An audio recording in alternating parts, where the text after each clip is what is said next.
our two candidates for mayor of the city of Wisconsin Rapids, so you get to sit at the big boy table up here.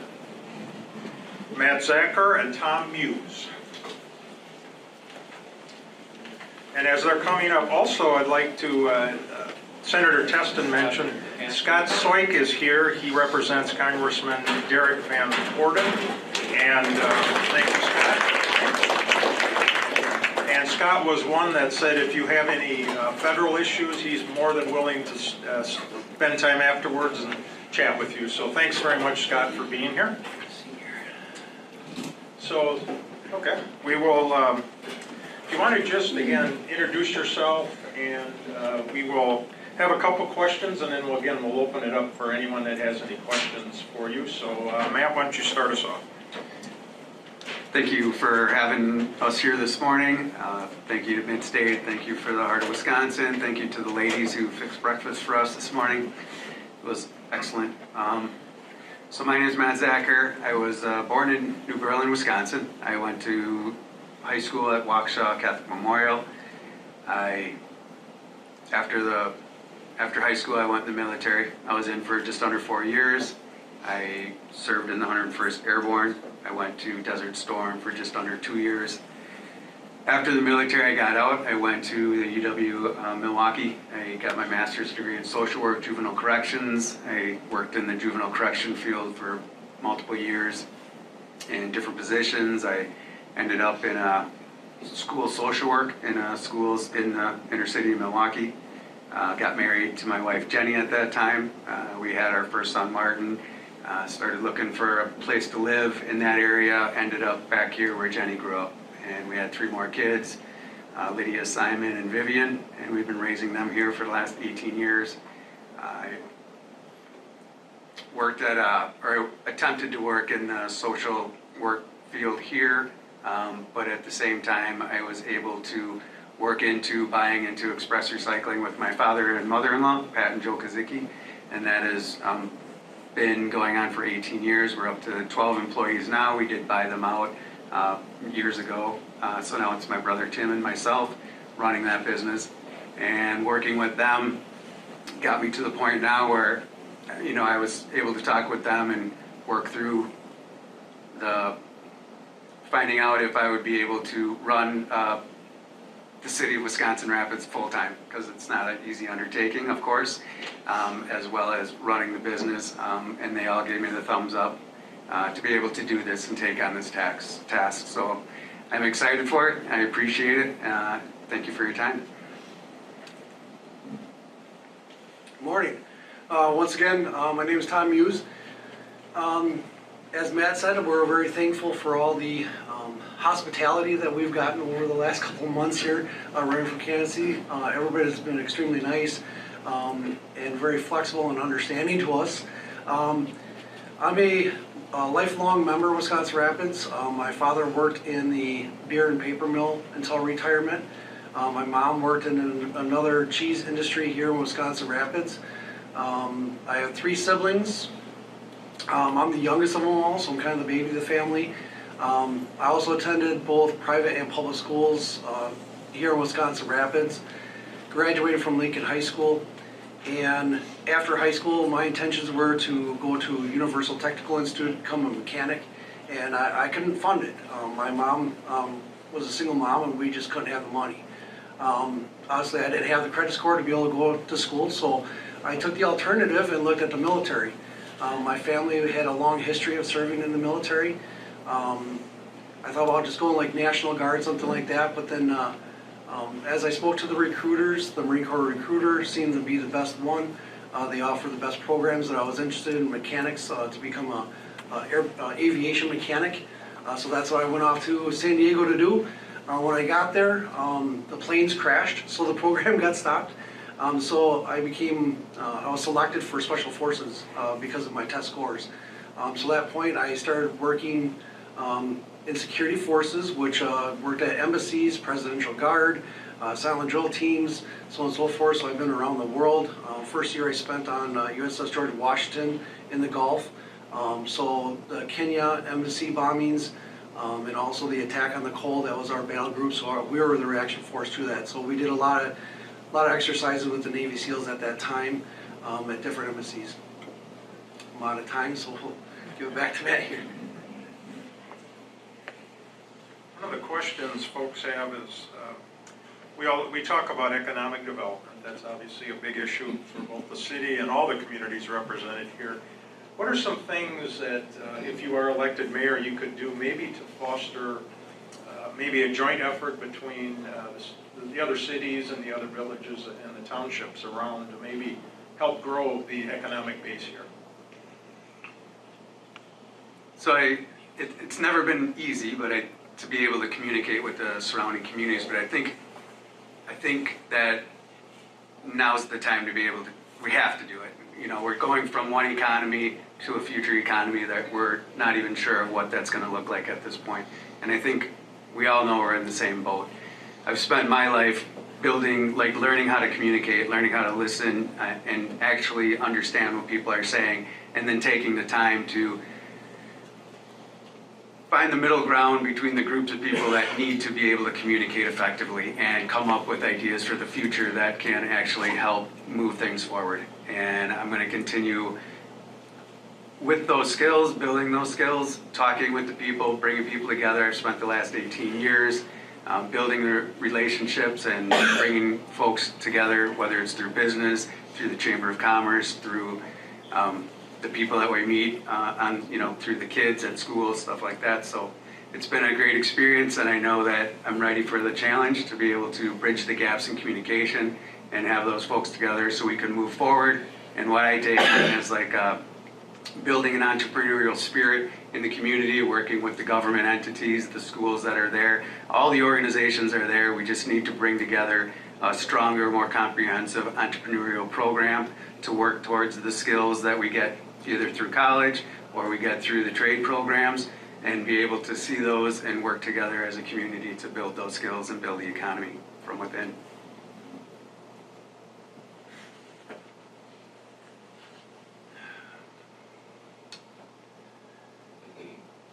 Obviously, as I've been speaking with our citizens and also businesses, I've been learning the entire way.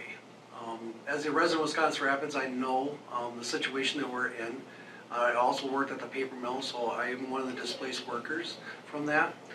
One of the biggest things that I believe that we're missing is industry, and we need to make our families more wealthy.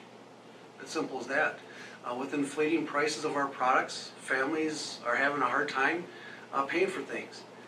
So to address some of the housing issues that we have here in Wisconsin Rapids and also the incomes of our families.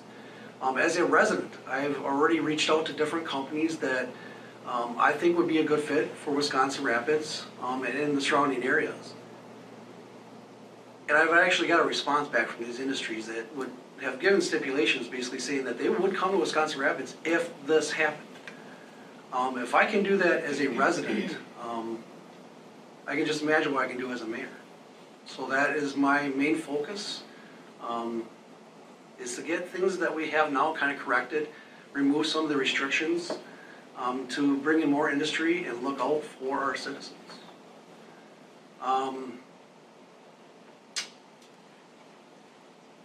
As an outsider, as not being a politician, to put it that way, as a citizen running to represent the citizens, I don't have the inside connections as maybe some of you have after serving for a very long time.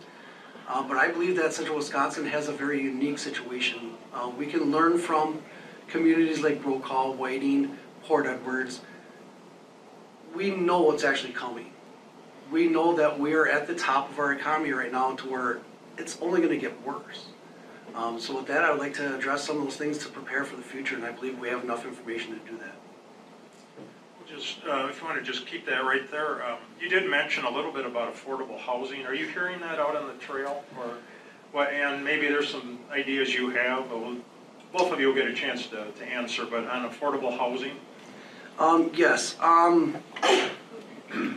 I've kind of taken the hot seat with that because the solutions that I have doesn't necessarily make profits for some of the individuals. So Matt and I just had a visit with the local landlords association.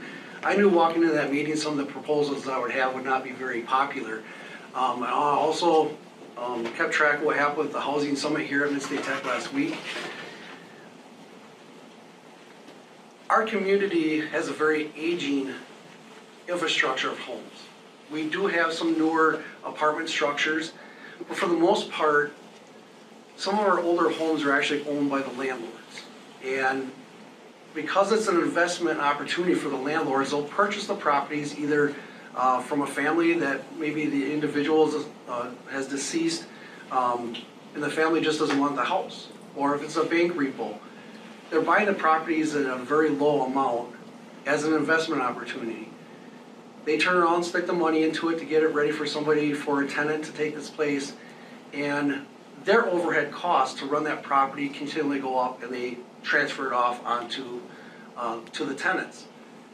When the tenants aren't making any additional money because we don't have quality paying jobs here in town. As a citizen, I believe that the American dream, as Scott had mentioned earlier, for individuals to be able to own a home. We do have affordable housing depending on the way you look at it. If we take some of our rental properties that are having increased rent charges on the tenants, if we could get more of those homes actually available to individuals to actually purchase, I believe we do have affordable housing. You can look at our population. Population of Wisconsin Rapids hasn't really changed over the last 20 years. So what's missing? We have the same houses. So that's the take I put on it. Thank you. See a question? Yep, go right ahead, yep. So, market forces. I mean, we don't necessarily get to dictate what, it's not, we don't just come up with numbers. I am a landlord. I've been in business, like I said, for 18 years. Everything's driven by market forces. So we don't necessarily have the opportunity to just tell people, you charge this, you pay this, and I get to dictate all that stuff to you guys. It comes down to what's available for the price and how that's going to play out in the long run. And now with the cost of goods so high and the cost of labor so high, like everything's changed and we're all in the same boat. Affordable housing, my understanding, what we can do on a municipal level, city level, is to work our way through the ordinances, the codes, and the zoning. We've voted on putting all this, our own legislation on ourselves, our own regulations, and I think when it's done, I think it looks good, but when it's taken to the real world and tried to put into effect, everything changes, and now we have to deal with undoing some of those. We got to go through all the ordinances, codes, zoning, go through it, bring it down to a level that actually makes sense, so that the people that are in the community, the workers, the business owners, all those folks can make the stuff happen. The city doesn't make the economy grow. The people in the city make the economy grow, and we need to release the burdens that we've kind of put on them in order to be able to free that up to make that happen. And the faster that can move, and as the costs start coming down and getting in line, it's going to take a few more years, I would assume, to figure out exactly what's going to go on with pricing all across the board. Those things have to be set in place to be able to let the people of the community run their businesses, work their jobs, make their money, and the money will figure itself out over time. Thank you. Since the mic is there, we'll start there. Everyone that runs for a position, whether it be school board or whatever, you want to be known, at least I think you want to be known as someone that is very easy to work with or cooperative. Is the city of Wisconsin Rapids easy for people to do business in? And if so, great. If not, are there things that you may be able to do to kind of help that? I mean, I don't mean just business, but even citizens, that kind of thing. If you want to be interested to hear your comments. Well, I think this is one of the bigger parts, of my platform. And it's not going to be easy, but it goes back to the first question, which is building relationships and being able to communicate effectively with people. And right now what's happening is, in my opinion, the city, there's a gap between the city employees and the residents and the businesses. And it's not that anybody's ill-willed, it's just sometimes it's just a different in their upbringing, their intellect, their ability to communicate on the level that, that needs to be in order to get things done. And again, that comes down to the zoning and the codes, because if the city's answer is, I'm sorry, it's in the book. So if it's in the book, there's nothing we can do about it. So then it's got to go all the way to the aldermen in order to get the book passed, changed, and that's going to take, hopefully we're trying to change it from 2 months of readings to 1 month so we can make changes quicker. To be able to get to the point where the people in the city can say, I can make it happen. Like, it has to be customer service based. It has to be run more like a business, not just we dictate to you what you can do and everybody's angry at each other because nothing's getting done. We need to be able to get things done faster. It's going to come down to communication, treating each other well, and I can help do that, just bridge those gaps and get more into the business side of what we're here to do as a municipal corporation and run it well for the community and the citizens. Okay, Tom?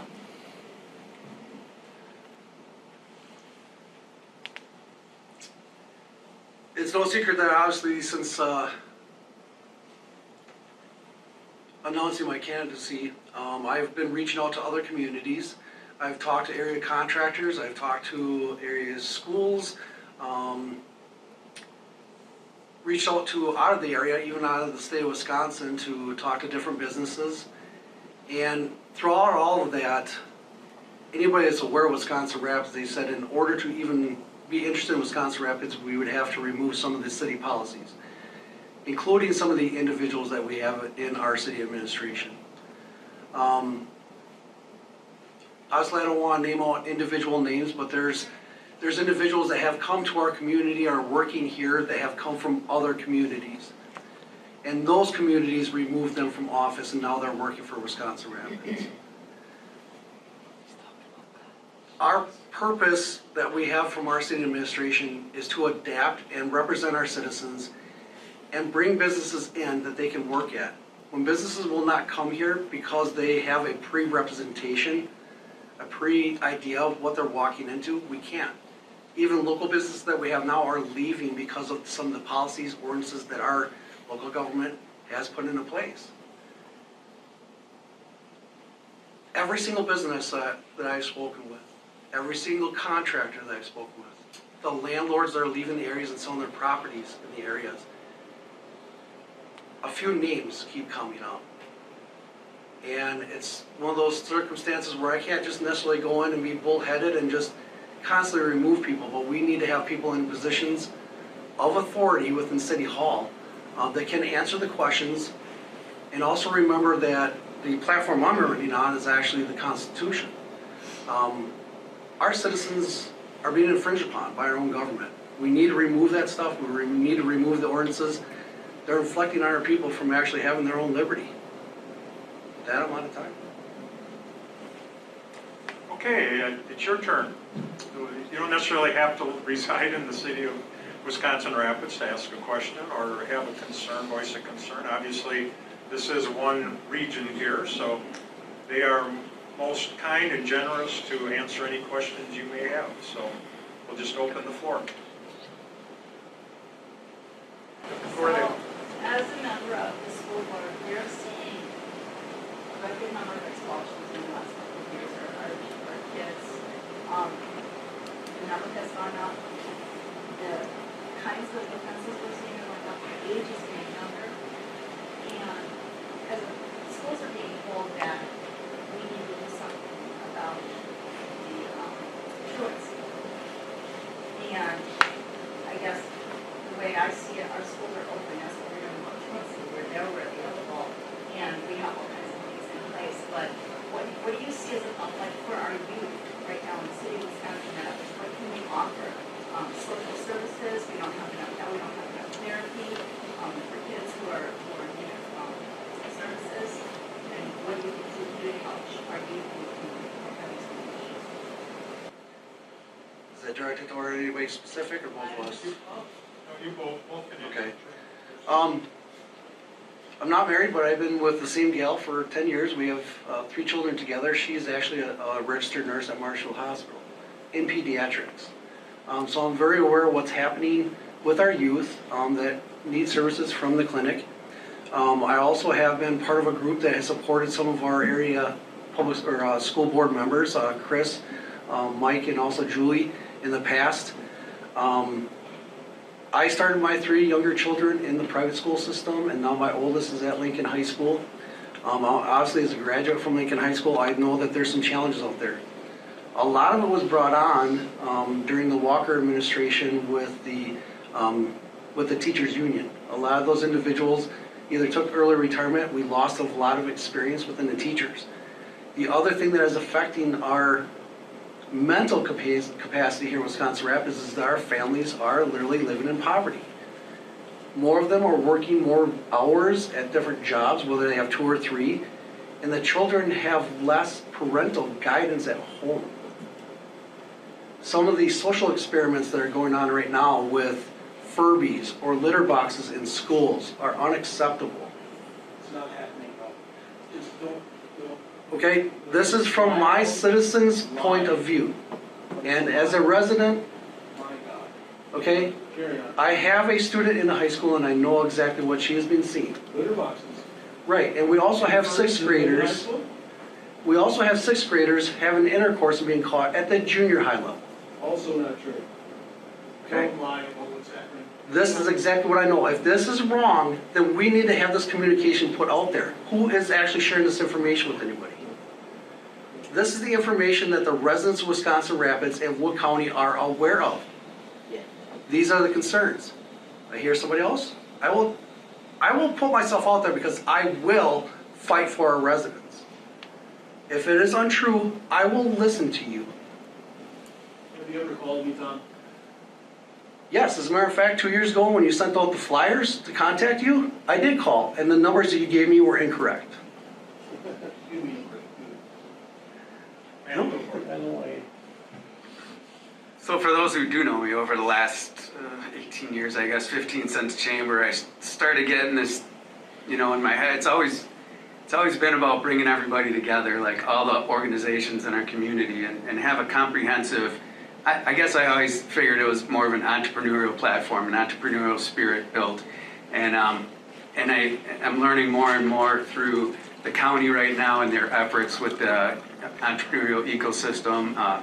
Talking with Jamie White, who's a great entrepreneur in the community, and just understanding the big picture of what's already happening and in other communities. And it's what I want to focus on helping bring here, which is, like, in my opinion, we have, and again, this is out there, so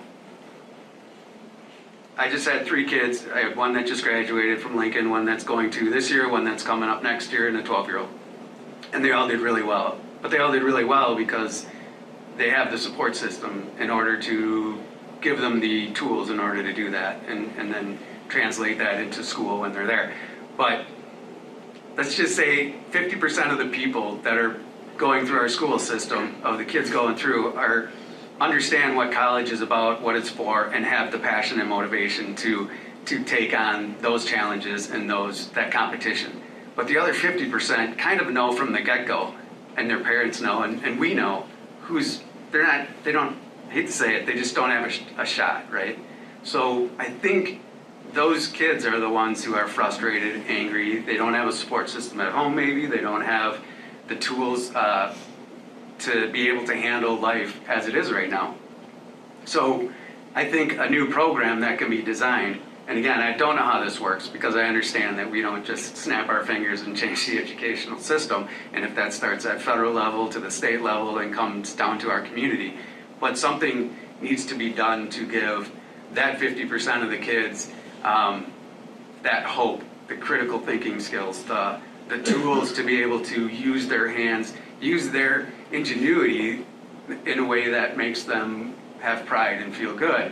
And then from there, they move into the future and hopefully can change some of those cycles and break the cycle of some of the things that are happening at home that we can't control. Thank you. Thank you. Other questions from the audience? Right here, and then you'll be next, you, and then you. So. I'm Julie Strand. I'm the president at OPC, and just wondering what your thoughts are in collaboration and partnership from individuals with disabilities in the community, as well as individuals that are struggling with mental health, and how you could see a nonprofit, a huge nonprofit like ODC in your community, partnering, what those partnerships could look like, and what you see the city or what would you continue or change in the future to continue strong partnerships in that way? So through Express Recycling, we've been working with ODC again for probably 16 years or so, on and off, depending on how, obviously with the situation, we've had great success with having people come in and do jobs for short times and just building that real world experience, and I think that that's great. So I think to continue working with businesses that can allow those individuals to come in and build that confidence and enjoy that interaction with the community as it stands, I think that that's great. I guess I'm not quite sure on a nonprofit level, like I don't know all the details as to how things change. Like ODC had a lot of fantastic jobs in the building for a long time, and we helped with the recycling efforts and did what we could to provide those opportunities for those individuals. But now my understanding is the programs have wanted, again, if I'm speaking out of line, I apologize, but they want them to go more out into the community and have that experience and grow that independence. And I think that that's very valuable, and I see that in the experiences we had, and I would support any efforts by any private companies or nonprofits that have work for them to be able to do. I think it's an amazing experience. Tom? Yes, I think it's very important. ODC and also other businesses in the area that have employed or set up programs for some of our challenged individuals, it's excellent. Obviously, I believe that every single citizen deserves some kind of a chance. We're going to do the maximum we possibly can with our God-given talents. Some individuals are obviously challenged, but I do not necessarily look down on these individuals. I would like to incorporate them even more. Even reaching out to ODC, and I believe you'll have to correct me if I'm mistaken, connected to ODC is the HOPE organization. I have reached out to them and I'm impressed. Businesses like Goodwill and McDonald's are also employing them. Businesses are making it available that they can have some kind of a lifestyle. I think that's excellent. I would do everything I could possibly can to support those organizations, whether it be nonprofit, city programs, private entities. I also believe in parent organizations, so PTOs or PTAs, helping some of our challenged youth at the schools. Yesterday I reached out to one of the school board members that is I believe is the president of the Head Start program. He himself has a couple of kids that are challenged. Again, everything that is going on with our public school systems and from our city administration should be looking at taking care of everybody equally. And if somebody else needs additional assistance to adapt or to adjust to their needs, I'm all for it. So ODC has been a very good addition to our community for a very long time. I've had some neighbors. I don't know if you remember Clarence or not. He was around a long, long time ago. He was my neighbor. Also know Mr. Dillingham that works at McDonald's. I graduated school with him. To this day, obviously I see him and he knows me by name. If there's anything I can do to improve on his lifestyle through affordable housing, greater incomes, and also programs like ODC are excellent. I have nothing negative to say about them. Anything that we can do to increase those kind of programs, I would definitely be interested in working with that. Thank you. Kim Grover, Next Home Partners, admin of the Positively Wisconsin Rapids page. Extremely important to me, positivity in this community. I think it is hard to find in many areas. What is your plan to not only move our city forward, but to do it in a positive manner? Not saying you have to be Pollyanna, but let's keep moving forward positively. What's your plan to do that? Since I got the mic, I'll go first. Obviously, the platform that I'm on, Constitution. A lot of our divide in our community and also in our government is political. It's one party against the other. I believe we can just get rid of the parties. I believe a lot of our answers in resolutions that we can have to the issues we have today is turning back and looking at our Constitution. We have almost 250 years of experience. Former fathers of our country that have dealt with this. Our Bill of Rights instruct exactly what we can do to address some of the issues. Because we have decided to look at the different issues from political standpoints, we're constantly moving farther and farther away from the actual Constitution. So understanding that there is a divide, there is a misunderstanding between different parties and different organizations here in Wisconsin Rapids. We also have to look at our communication. Where are people getting their information from? Obviously, any of you know that I'm all over Facebook. I love to talk. When I've reached out to other individuals and listened to them, I see different points of view because they are getting information from one different source, whether it be Newsmax or CNN. They're not getting the truth. So looking at different communication efforts here in Wisconsin Rapids, including the public.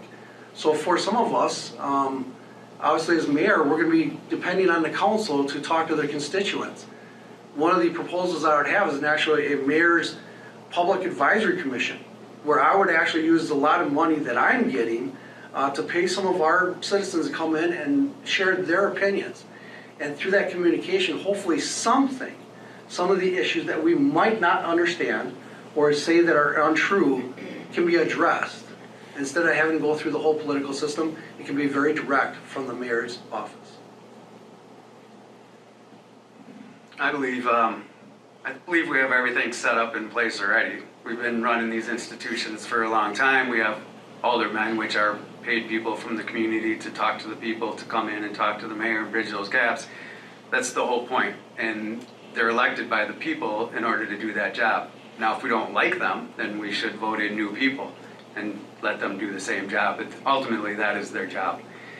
I believe that this just, the Constitution's one thing, but human nature is a whole different thing. And that's what the whole Constitution, in my opinion, was trying to do, was to give us a sound platform to be able to have the human nature factor not always take control and go crazy. But in the meantime, it's up to us as individuals to be able to communicate effectively and find common ground between the two sides, if that exists. Because what I've seen is, there's some, let's just say, extreme people on both sides, but most of the people are in the middle that I meet anyways in my life. They're common sense thinking. They want the best for their families. They want to be able to just, run their lives and keep the government out of their way as much as possible, but yet we have to take care of business at the same time in order to run our communities. So to me, it's all about being able to communicate effectively, listen, understand where they're coming from, and bridge those gaps. Not everybody has the ability to do that all the time, but to me, that is my job.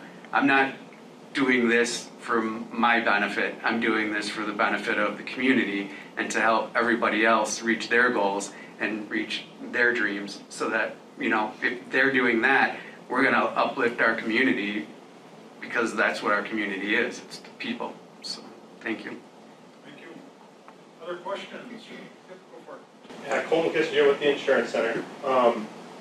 In lieu of the last budget season, there was a lot of talks about cutting or eliminating a lot of nonprofit connections with the city. What are your guys' stance on it, and what is your plan moving forward as mayor if you're elected?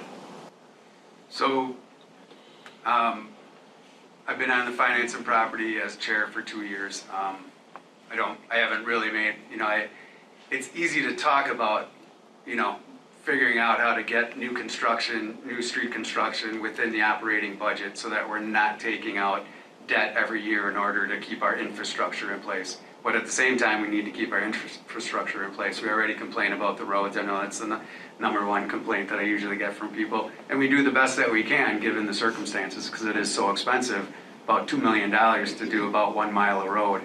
But the budget itself, we do need to dive into it. And as an alderman, they say, you're in control of the money, but you're really in control of what they tell you about the money, because you're only there for a few hours a week, so you can't really dive into the budget 100% to figure out what's going on in the departments, and everything that goes into it. So I am going to take the time to if I get elected, I'm gonna take the time to dive into each department, figure out if there's a way to do, best practices, kind of like the, we were talking about at the state level, like, if we're over budget, we have to try to fix it. We can't just keep going like we're the same community we were a year, 3 years ago, 10 years ago, 20 years ago. We're not the same community. And there's a personality change that's happening. And part of that is going to make sure that we get that money under control so that we are as sound as possible as we move through these transitions as a city and figure out that new economy from within. But it's very doable. And again, I don't have all the answers yet, but I'm gonna, working full time plus, I'll have the time to dive into that and figure this out. All right, I guess there's another topic I'm not gonna be very popular with. Actually, I believe nonprofit organizations are their own entity. When it comes to taxpayer dollars funding, we have to basically look at if we're getting the best bang for the buck. Every citizen that I've spoken with and every business that I've spoken with, they said we need to be accountable with the tax dollars. From the business aspect, majority, not all, but majority of the businesses that I've spoken with are not part of the Chamber of Commerce. And they have given me all kinds of different reasons why. I realize that the Chamber is doing as much as they possibly can. I really do. I appreciate it. I've seen what's going on. I know how they're marketing for different businesses, programs like this. The Downtown River Luncheon, excellent things. But our local businesses don't feel like they're being represented from the Chamber of Commerce. Now, my direction is that instead of having a nonprofit or taxpayer money going to advertise businesses, those are actually some private entities that could take over in those areas. Marketing, if you go to any kind of professional marketer, they're gonna get your name out much farther. We use LinkedIn, Facebook, stuff like that. I do have experience marketing on a national level for the American Hot Rod Association. YouTube has a much larger reach. I can put a video that doesn't have very much interesting stuff on there. Name out just one brand, for instance. I could put something up there for a deodorant, and I'm reaching 10,000 people. Here in the area, people don't understand or don't hear about what's going on in the area because it's not advertised, it's not being marketed, and some of our local businesses don't feel like they're being marketed well enough. So I'd be interested in looking at private parties that could actually take over with that. You speak on marketing and advertising, and you'd like to defund the chamber and I'm guessing CDB. Did you realize that that is not funded by tax dollars?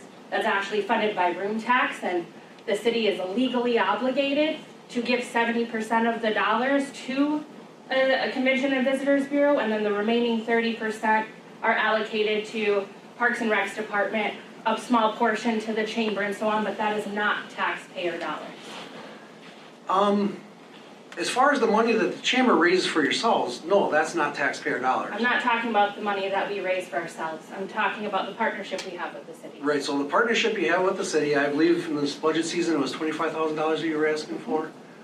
That is taxpayer dollars. It is the city not. administration does not make money. It is not all working taxpayer off taxpayer dollars, it is room tax dollars from hotels. That is still It is not taxpayer taxpayer dollars.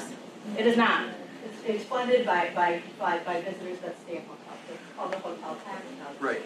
Yeah, so it is funded by those that use the service. Unless you stay in a hotel for 30 days, it's not funded by the hotel. It is not individual property owners or income taxes, but it is still a tax. Now, I'm not saying to take that completely, say just defund you completely. What I'm saying is that we need to be accountable for every dollar. So if we're spending that money, are we getting back the best performance out of that dollar spent?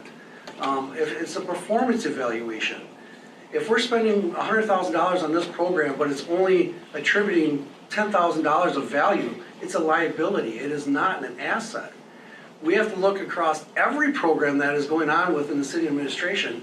If we're using taxpayer or any funds in any means to the best of their ability. Talking earlier when I asked the question about the shared revenue, we're continuing to add additional funds to our city budget through the shared revenue system, but we're not keeping up to the maintenance that we have. Road construction, it's a big deal, but can we actually fix all the roads that we have going on in town and are deteriorating? We're never gonna keep up. No matter how much money we get, we're not gonna be able to keep up with that demand. Local nonprofits, including yourself and also the Visitors Bureau, I've spoken with them. I've actually approached you multiple different times as a small business owner and also event planners with this different kind of stuff, and I've been turned away. I have not gotten the assistance. So again, I can't, from my experience as a small business owner, I cannot necessarily move into the position of mayor and put my faith in programs like that when the reach, I'm sorry, I'm a citizen. I'm not part of this group that is talking with the different But organizations I've met with inside. you. I've met with you and talked to you about Yes. your business, so I just wanna make clear that some of that is not accurate information, as well as, again, like saying if you're gonna go into the budget on the CVB and the chamber, the city doesn't have the right to do that, because literally 70% has to legally go to the CVB. So there's no, you can't really say anything for it, because it has to go. Sure, you can say stuff about us, chamber, that's fine, but for the CVB, for marketing and advertising, for visitors, legally you have to. Okay, so let's give you an example. For a smaller village, say like Rudolph, are they required to give 70% of their money to you? No. Hotel room tax. Right. So if any small town, let's use Millsville, the Millsville High Grounds, for instance, do their hotel tax, is it mandatory that they pay it out to their Chamber of Commerce? It's not Chamber of Commerce, I'm telling you, that is not Chamber of Commerce, that is the Convention and Visitors Bureau. Meredith would be able to answer that better. It's a tourism entity defined by state statutes. So not every municipality has tourist room houses, which is so that's why it's different in different areas. Some areas of the state, the chamber is also the tourism entity, but it just depends on where the area is.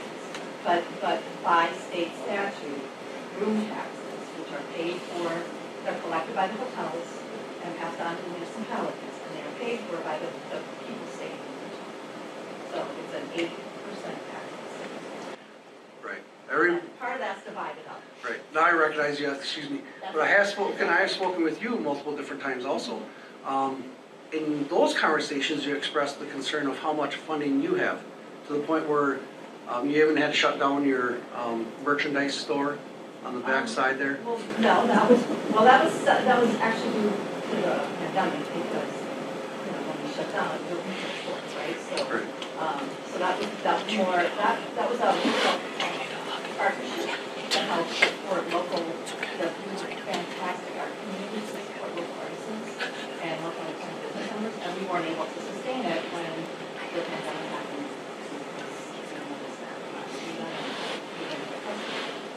So we worked to find another location, and most of them did, the rights are still vibrant and they're at the cultural center or, Okay. I mean, with that, obviously the question was directed what I would do different. As a citizen, as a citizen representative, I'm almost 50 years old.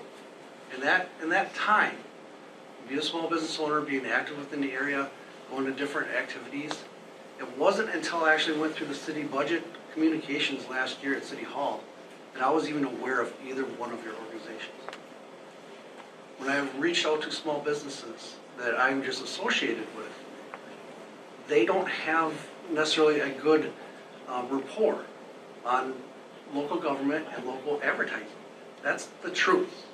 That is not only my opinion, because I only own two small little things. I'm not a big corporation. It is the established businesses here in Wisconsin Rapids. No, I'm not talking for Matt with his business. I don't know his finances or anything like that. But the other companies that I've spoken with, they have the doubt.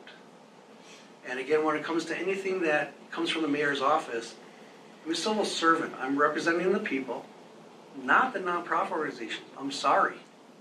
That is, if I have to stand behind that, I'm going to stand behind that. If that's what our voting population and citizens need, that's where I stand. I would be willing to stand up against anybody that is against that or looking to take advantage of that. That's what I believe we need, something different within a mayor's position. That's what the people want. They want change. That's the change they want. That's what I represent. If it comes to, in a couple of weeks, to the spring election, that will tell you what our city actually wants.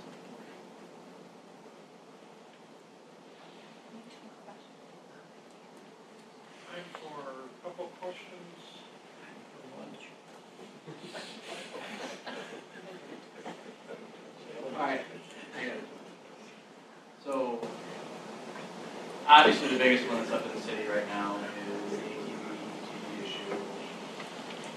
It's not the most fun one to talk about, but I think it's good for you guys to describe exactly the reactions you're getting from people when you're talking to them,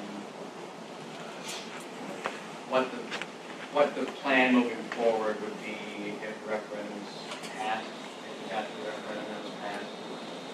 Just wanted to get some info on that, because that's one of the questions we get most people in our office. They ask us about ATVs and stuff, so that's this way to try to describe it. There's an election, we got you guys on the mayor. We go first since Mike is here, if that's okay with Matt. Yes, actually the Facebook group, Wisconsin Rapids UTV ATV, I actually kind of started that group about 2 years ago. It was kind of falling on its face. I allowed some other individuals to moderate the group, and it's exploded ever since then.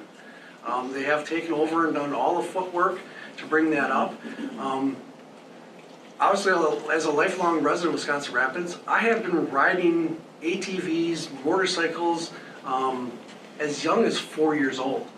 My kids, all three of my kids have ridden a four-wheeler, are getting into motorcycles now at the ages of 5. And we do ride on the street in front of our home. I'm also aware that, when I was growing up, we would ride snowmobiles from Rudolph and go all the way up to the UP, and we never once had a trailer thing anywhere. I ran into Senators Teston and Krug at the library before all of this kind of went down in November. Scott actually said, if I want to get elected, don't even take sides on this. I believe, again, under the constitutional platform, it is the right of all of us to use some of our public space. And because other communities around Wisconsin are seeing the benefits of UTV, ATV road usage in their communities, to me it's a no-brainer. We talk about the economy and the revenue here in Wisconsin Rapids. Instead of just adapting the road usage, we should look at capitalizing on it. We're centrally located in Wisconsin. What can we do to attract UTV, ATV groups that are in Eau Claire to Wisconsin Rapids? What can we do to attract UTV, ATV business to Wisconsin Rapids from Fond du Lac? We need to capitalize on this adventure. I'm hoping that it passes in November, so I'm for it, and that's the biggest thing that I've taken out of it. I'm going to give Maddie Palmquist and Brian Marsh the credit for bringing that forward and doing what they've done to get it this far, because they worked hard and they're really smart, and I hope, whatever capacity they serve in the community, they keep doing it, because they're good. They did a good job with it. For me, I was in the position as alderman to have to vote on it. I took the stance, and this is all for better for worse. I mean, if I could redo it again, I don't know if I would choose differently or not. But in the beginning, we said we wanted more people to know about it, because we knew they came in and again, this is all my opinion, so I'm not trying to make anybody angry, but they came in pretty fast. They knew what they were doing. It was, they're working to get this passed throughout as far as I can see, the entire state, and it's going to be here eventually, so I'm not really worried about that. What I was concerned about was the people in Wisconsin Rapids having no idea what was going on, and then we were asked to vote just like that to make them okay to drive on the streets, and then the next day they would have soon enough they would have all been there, and we have no idea what it's going to look like. Is it 5? Is it 500? We don't know. Personally, if I could ever save up that kind of money, I'd probably buy one if we can do it, and I think it would be fun. But so we passed to send it to referendum. It got rescinded, and then we voted it down, because then it put the burden on the group that wanted it to get the signatures to take it to referendum. And so at the time of them getting all the signatures, in my opinion, they had done a great job. They got a lot of people, not just the people that signed, but the people that were talked about it. So it really went through the community.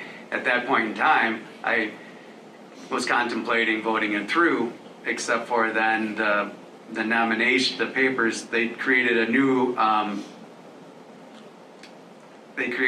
ordinance, and hold on, they created a new ordinance, and they said in that it was from 12 to 15 years old. And so then we decided, well, that should be voted on by the residents. If we're going to have young kids on the roads with semi-trucks, we should let the people decide. So if it goes through referendum and it passes, I support it 100%. If it doesn't pass, then they're welcome to bring it back again with the old ordinance, and we'll see what happens then. So, thank you. One final quick 27-second. Well,